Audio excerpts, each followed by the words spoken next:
31 जुलाई 2024। दिल्ली के सड़कों से कुछ ऐसी तस्वीरें सामने आई जिसने पूरे देश को हिला कर रख दिया। ये तस्वीरें एक बहुत बड़े और गहरे विवाद की कहानी कह रही हैं। तो चलिए आज इस पूरे मामले को परत दर परत समझते हैं। पता है ये तस्वीरें किनकी थीं? ये उन गुरुओं की थीं, उन शिक्षकों की जो लाखों छात्रों को रास्ता दिखाते हैं।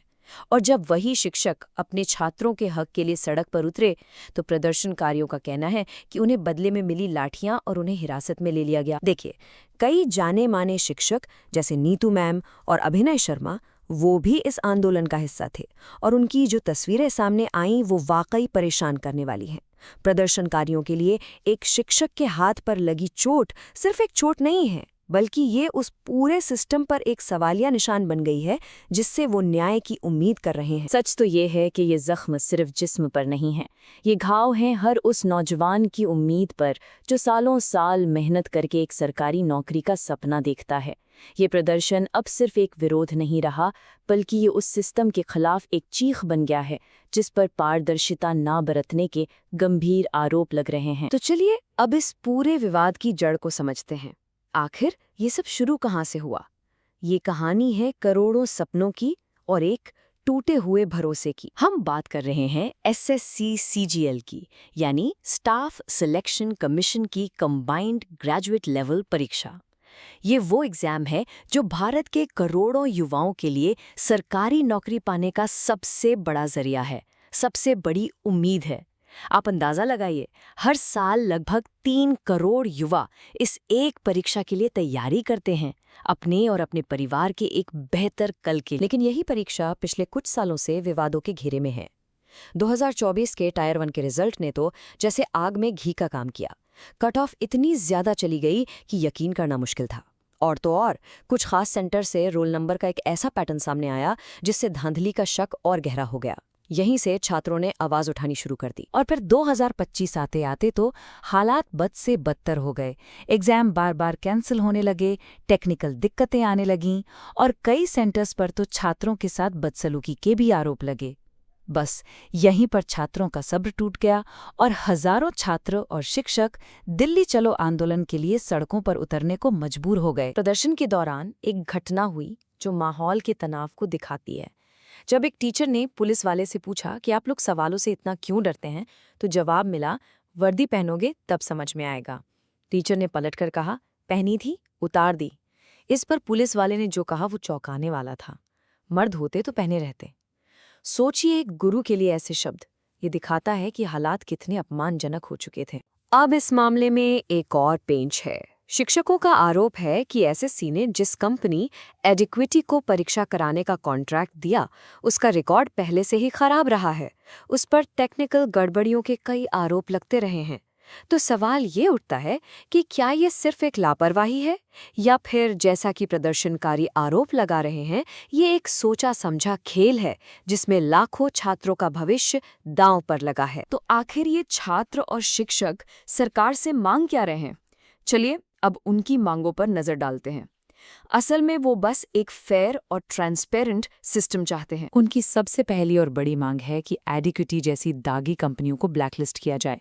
दूसरी, यूपीएससी की तरह एक फिक्स्ड एग्जाम कैलेंडर बनाया जाए ताकि सबको पता हो कि परीक्षा कब होगी, रिजल्ट कब आएगा।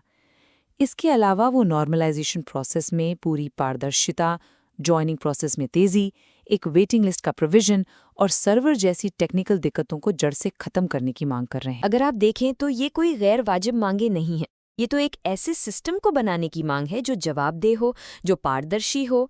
संक्षिप्त में कहें तो वो बस एक साफ सुथरा सिस्टम चाहते हैं और कुछ नहीं। अब जो बात इस पूरे गुस्से को और भड़काती है वो ये है कि ये लड़ाई कोई आज की नहीं है। ये एक बहुत पुरानी और लंबी लड़ाई है। एक ऐसी लड़ाई जहां प्रदर्शनकारियों के मुताबिक वादे बार बार टूटे हैं और भरोसा हर बार बिखरा है। अगर हम थोड़ा पीछे जाएं तो 2017-18 में भी पेपर लीक के खिलाफ जबरदस्त प्रदर्शन हुए थे। तब सरकार ने सीबीआई जांच और सिस्टम में सुधार का वादा किया था। लेकिन 2024 में धांधली के आरोपों ने कहानी को फिर से वहीं लाकर खड़ा कर दिया और छात्रों का भरोसा चकनाचूर हो गया। और अब 2025 में जब छात्र फिर से सड़क पर उतरे तो उन्हें मिली लाठियां। जिससे ये संकट और भी ज्यादा गहरा गया है। तो असल मुद्दा यही है। कहा तो गया था कि सुधार होंगे, लेकिन हुआ कुछ भी नहीं। नतीजा वही ढाक के 3 पात। ना तो किसी की जवाबदेही तय हुई और ना ही सिस्टम में कोई बदलाव आया।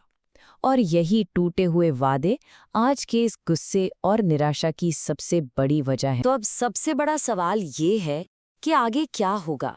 सरकार इस वक्त एक चौराहे पर खड़ी है। उसके सामने 2 रास्ते हैं। एक बड़ा सवाल है और एक आंदोलन है जो थमने का नाम नहीं ले रहा।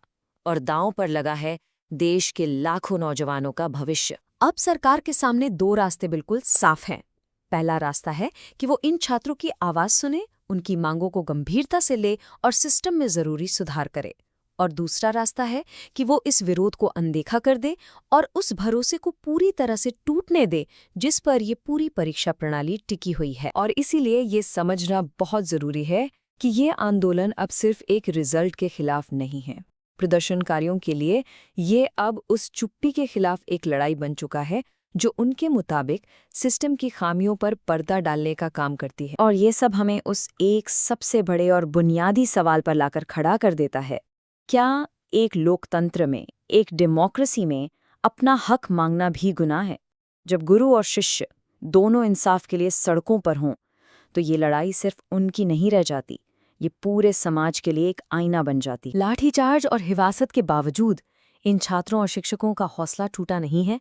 वो एक ही नारा लगा रहे हैं, जब जब युवा बोला है, सिंहासन ढूला है। ये नारा सिर्फ उनकी हिम्मत नहीं दिखाता, बल्कि ये इतिहास की उस सच्चाई की भी याद दिलाता है कि युवाओं के आंदोलन में हमेशा से बड़े बड़े बदलाव लाने की ताकत रही है। अब देखना ये है कि आवाज़ उन कानों तक पहुंचती है या नहीं, जहां इसे पहुंचना चाहिए।